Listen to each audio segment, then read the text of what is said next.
কেমন আছো সবাই? নিশ্চয়ই সবাই খুব ভালো আছো, আমিও ভালো আছি। দুপুরে রান্নাবান্নার জোগাড় শুরু করে দিয়েছি। তো আমার এখানে মূলো গাছে মূলো এবার খুব একটা ভালো হয়নি, কারণ মূলো গাছ এত ঘন হয়েছে যে মূলোই হয়নি গোড়ায়। এত ঘন হলে হয় না। তার উপরে পাশে যে নারকেল গাছ আছে না, নারকেল গাছের পাতা মানে প্রচুর পাতা হয়েছিল, গাছটা অনেক দিন ঝোড়া হয়নি, ওই জন্য রোদও পড়তো না, সেজন্য শাকগুলো বাড়েও নি, মূলোও হয়নি। সাইডের দিকের যে মূলো গাছগুলো একটু রোদ পেয়েছে সেখানে মূলো হয়েছে। তো নারকেল গাছের পাতাগুলো ঝুড়ে দেওয়ার পর থেকে মূলো শাকগুলো একটু বড় হয়েছে।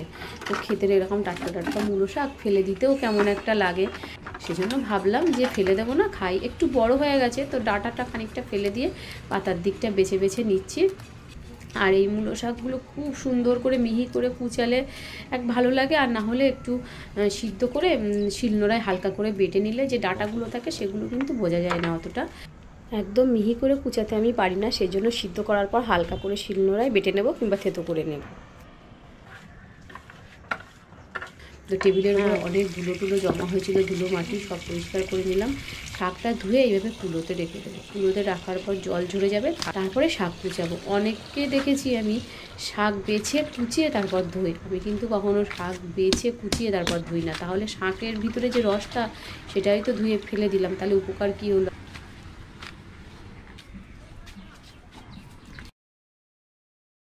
শাকের জল ঝরানোর জন্য কুলোটা এভাবে কাত করে রেখে দিলাম।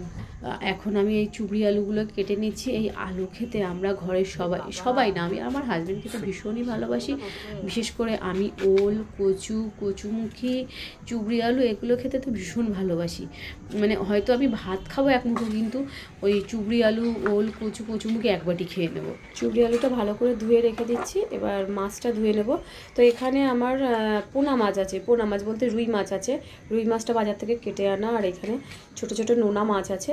তো মাছটার নাম আমি বলতে পারবো না, বলেছিল ভুলে গেছি। এই যে পিচের কাছটায় শিরদাঁড়ার মতো ওখানে না ছোট ছোট কাটা আছে, সেইটা কেটে এইভাবে হালকা করে ছেটে ফেলে দিতে হয়। এই মাছটা কিন্তু আমরা প্রথমবার খাবো, দোকানদার বলে দিয়েছে যে এখান থেকে এটা ফেলে দিতে হয়।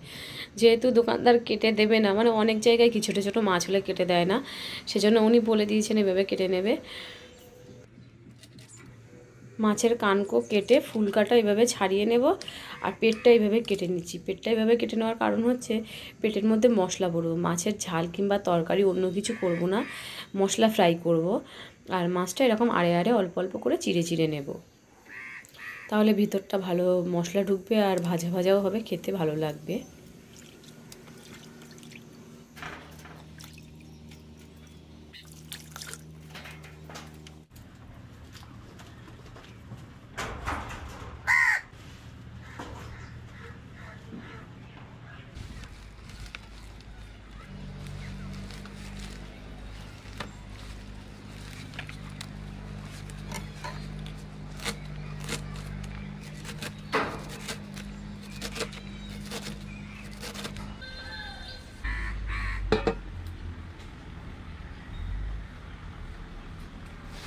মাছ ধোয়া জল কিন্তু ফেলে দিইনি, গাছের গোড়ায় দিয়ে দিয়েছি, আর জায়গাটা মাছ কেটেছি তো একটু ভালো করে জল দিয়ে ধুয়ে নেব।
যা রসুন ছাড়িয়েছি পুরোটা তো লাগবে না, ওই জন্য কিছুটা রসুন থেতো করে নিয়েছি আর কিছুটা রসুন খুব ভালো করে বেটে নিয়েছি। এই নারকেলগুলো কোড়ানো দেখেছো কি মোটা মোটা করে, কেন কোড়ানো কারণটা শোনো। রিতা আমার প্রজেক্ট দিয়েছিল এরকম পাখির বাসা বানাতে হবে, আর ওটা মাটি দিয়ে পাখি বানিয়েছি, আর সোলার বলগুলো হচ্ছে ডিম। তো নারকেলের ভিতর থেকে নারকেলগুলো কুড়িয়ে ওইভাবে বার করেছিলাম, সেই জন্য মোটা মোটা হয়েছে। হাত কুড়ানি দিয়ে বার করেছিলাম নারকেলটা কুড়িয়ে। তো যা মোটা মোটা হয়েছে, একটুখানি বেটে না নিলে ও তো গোটা গোটা থাকবে, সেজন্য এইভাবে বেটে নিয়েছি।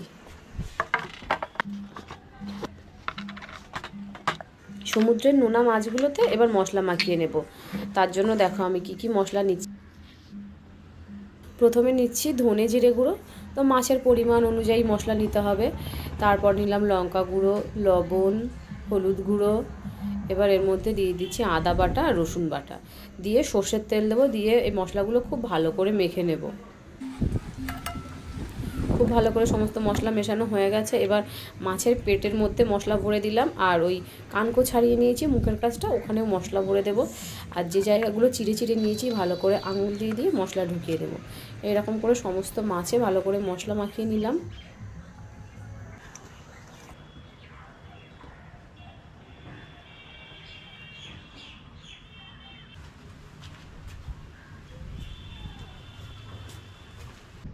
সমস্ত সবজি কেটে মশলা বেটে মাছে মশলা মাখিয়ে সব কিছু একদম গুছিয়ে নিয়েছি। এবার রান্নাটা বসাবো। চাদর গায়ে দিয়ে না আমি একদম কাজ করতে পারি না। চাদরটা এবার খুলে রাখছি। এর আগে কিন্তু এতটা হাওয়া দিচ্ছিল না, এখন খুব হাওয়া দিচ্ছে। আর হাওয়া দিলেও কি হবে, ছাদে আছি তো, রোদে তাপ আছে, সেজন্য অতটা ঠান্ডাও লাগছে না।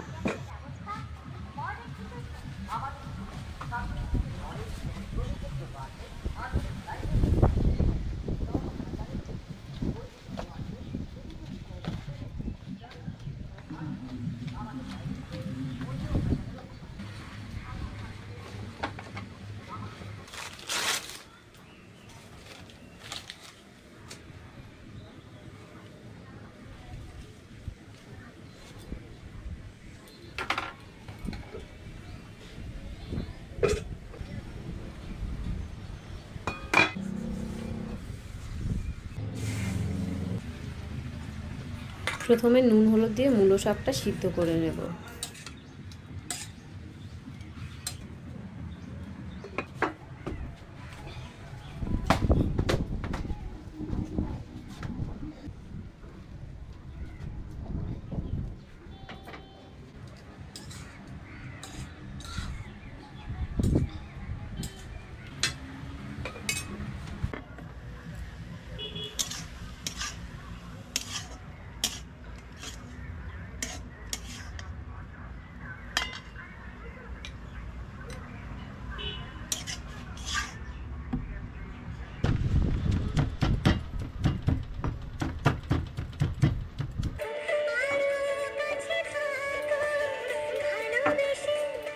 সিদ্ধ করা মূলো শাক ভালো করে থেতো করে নিয়েছি।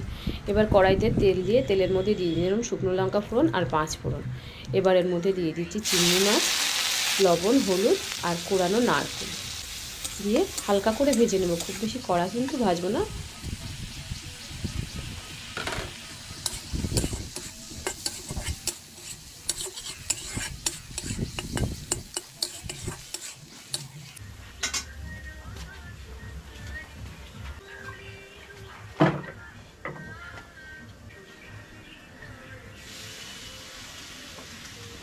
এবার সিদ্ধ করে থেতো করে রাখা মূলো শাক দিয়ে দিচ্ছি। যেহেতু মূলো শাকটা আগে থেকে সিদ্ধ করা, তাই এবার ভাজতেও বেশি সময় লাগবে না।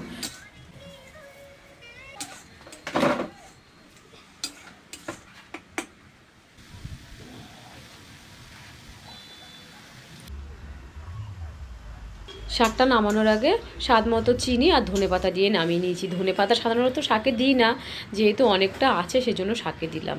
এবার হাঁড়িটা বসিয়ে দিলাম, এর মধ্যে জল দিয়ে দিচ্ছি। যে চুবড়ি আলুগুলো কেটেছি সে হালকা একটু ভাপিয়ে জলটা ফেলে দেবো।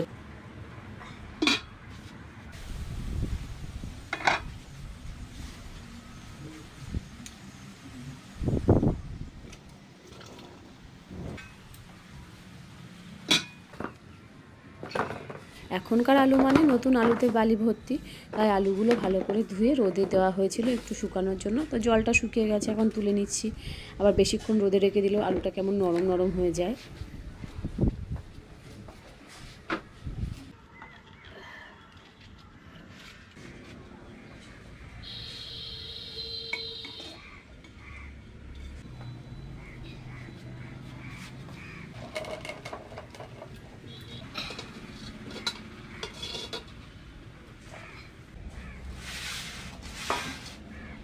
তো এই চুবড়ি আলু রান্না করার জন্য কিছুটা ভাজা মশলা আমি তৈরি করে নেব। দিয়েছি হাফ চামচের মতো মৌরি, হাফ চামচ সাদা জিরে আর শুকনো লঙ্কা দুটো, ভালো করে ভেজে নিলাম। আর এটা হলো একটা মশলা গাছ, মানে এটাকে কি বলে, মিট মশলা বলে, আবার অল স্পাইসেসে বলে। পাতাটার খুব সুন্দর গন্ধ। এটা যখন গরম মশলা বানানো হয় তার মধ্যেও দেওয়া যায়, কিংবা ফোড়ন হিসাবেও মাংসে কিংবা ডিমের তরকারিতে দেওয়া যায়। মশলাটা ভাজা হয়ে গেছে, এবার ঢেলে নিচ্ছি। একটুখানি ঠান্ডা হলে গুঁড়ো করে নেব।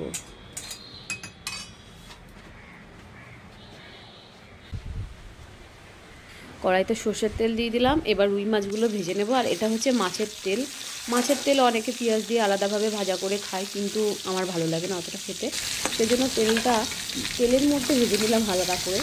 মাছের তেলটা সর্ষের তেলের মধ্যে হালকা করে ভেজে নিলাম। আর ওটা ওই রকম সাইডে রাখা থাকবে। ওই গরমে তেলটা গলে যাবে, তখন দেখবে মাছ ভাজার সময় তেলের পরিমাণটাও কম লাগবে।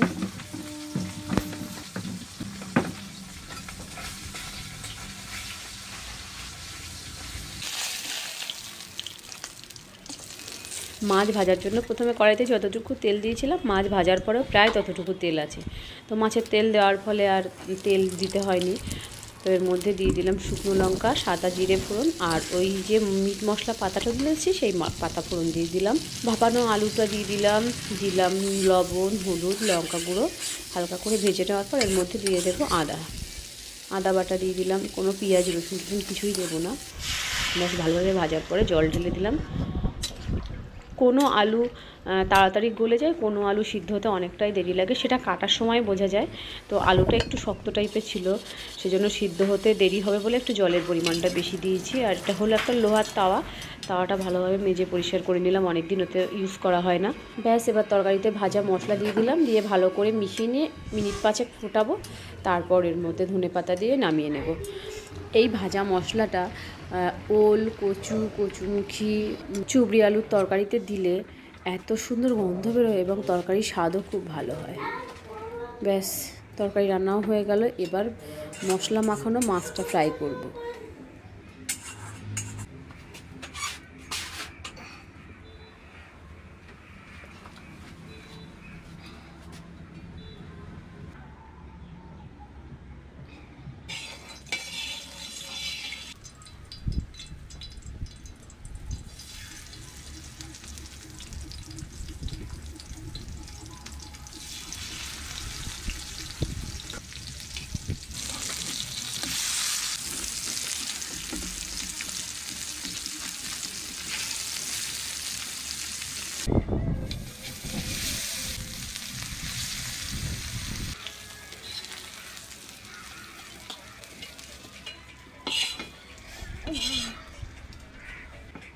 মাছ ভাজা তুলতে গিয়ে না পায়ে একটু তেল পড়েছে, সেই জন্যই উফ করে উঠলাম। আর উনানে অনেকটাই আগুন আছে, সেজন্য হাঁড়িতে করে কিছুটা জল বসিয়ে দিলাম। ব্যাস, বাসনগুলো এবার মেজে নেব। রান্নাবান্না তো হয়ে গেছে।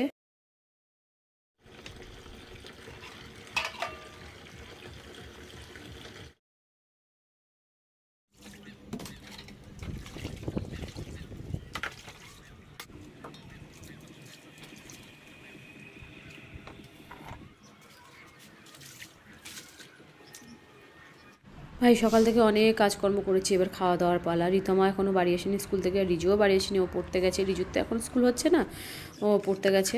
তো গাছ থেকে একটা লেবু ছিললাম, এই মাছের উপরে একটু লেবুর রস ছড়িয়ে দেবো। তো তোমরা নিশ্চয়ই ভাবছো ছিললো সবুজ লেবুটা কী করে হলুদ হয়ে গেল। তো পাশের গাছটায় দেখলাম একটা লেবু হলুদ হয়ে আছে, তো পরে সেই লেবুটা তুলে ওটাই কাটলাম আর কি। আর পেঁয়াজটা কেটে নিলাম, মাছ ভাজার সঙ্গেও খাওয়া যাবে, আর ওই মূলো শাকের সঙ্গে কাঁচা পেঁয়াজ খেতে খুব ভালো লাগে। শুধু মূলো শাক বলে কথা না, যে কোনো শাকের সঙ্গে আমার কাঁচা পেঁয়াজ খুবই ভালো লাগে।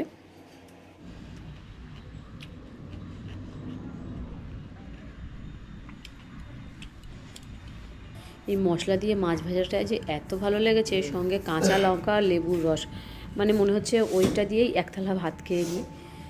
আর কাক তো লাইন দিয়ে দাঁড়িয়ে আছে, কখন আবার খাওয়া হবে, ওদেরকে একটু খেতে দেবো।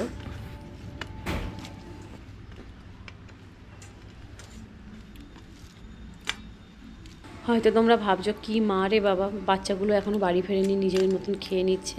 তো ওরা বাড়ি আসার আগেই আমি খেয়ে নিই, যেহেতু সকাল থেকে আমি কোনো দিন বা ছাতু, ডিম সিদ্ধ, কখনো ফল, স্যালাড এই সমস্ত খেয়ে থাকি, আর দুপুরবেলা একবারই ভাত খাই, তাই আমি আমার সময় মতন ভাতটা খেয়ে নিই। তাহলে আজকের মতন টাটা, দেখা হবে নতুন কোনো ভিডিওর সঙ্গে।